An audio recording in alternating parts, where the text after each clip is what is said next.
And we don't need to know. Then what you do? They say, we do. Innama naf'al kama ra'aynahu yaf'al. We just see him. Whatever he does, we just perform according to him. We just follow him. And we are not supposed to know anything except his personality, except his wisdom, except his teaching, except his practice, except his model of behavior, except his conduct, except his act, his speech, his approval. So whatever he says, whatever he does, whatever he recommends, whatever he approves, whatever he does, but this is sufficient for us. This is the source of our knowledge. This is haq for us, and we go on following him with blind faith. This is our deen. This is our sharia. This is the standard of acceptability of the hakam in Islam. So we don't need to know anything else. The only thing we know is that Muhammad sallallahu alaihi wasallam was raised to us by Almighty Allah. And the word then is this, he would have said only this, that inna Allah ba'asa ilayna Muhammadan wa naf'alu kama ra'aynahu yaf'al. He would have said this if he had uttered only these words, stated these words. Even then these would have been sufficient to explain the meanings. That we know that Almighty Allah has raised Muhammad sallallahu alaihi wasallam to us. We see him and just follow him. Is this not complete in meaning? It delivers, conveys the meanings. But just look at the words which a companion, and not a common general companion, very important, Abdullah ibn Umar radiyallahu ta'ala, the words which he has used. These are not the words just which came out of the mouth just as a slip. He intended to say. He meant what he said. He is saying that Almighty Allah raised Muhammad sallallahu alaihi wasallam to us, and then he says, "Wala na'lamu shay'an." These are the words which require specific and very special attention and concentration. "Wala na'lamu shay'an," and we know nothing else. We don't need to know anything else. The only thing we know is Muhammad sallallahu alaihi wasallam, his being raised to us, and we know nothing else. We don't need to know anything else. Why should we know and try to know? And why should we bother? Then we do, after saying this, he has fixed the standard of Iman. He has fixed the standard and criterion of Islam. He has fixed the criterion of truthfulness. He has fixed the standard and criterion of the correctness, acceptance of everything and rejection of everything.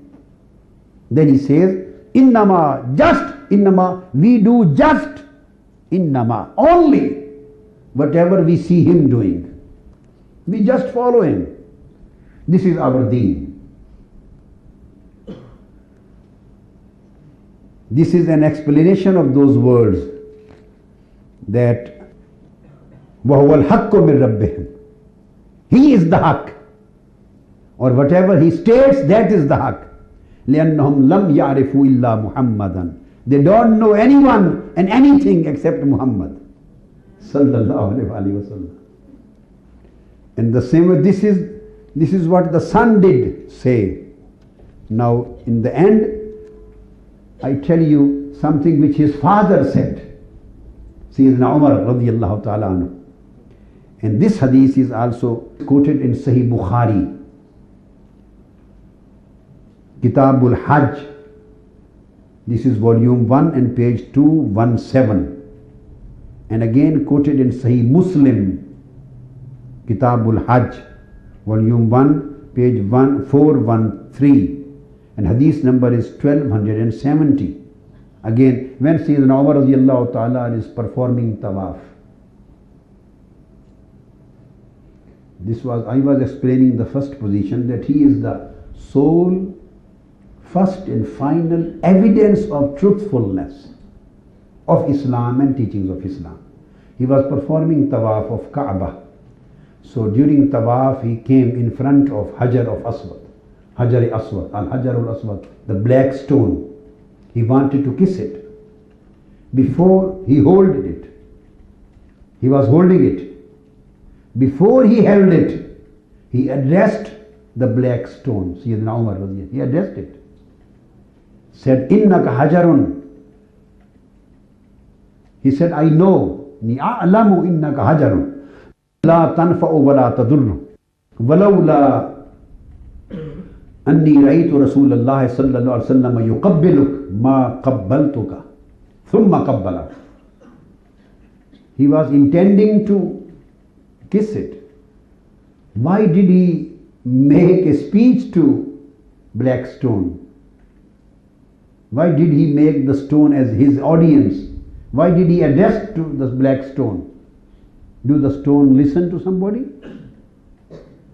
In fact, he was making us to listen and to pay attention to him.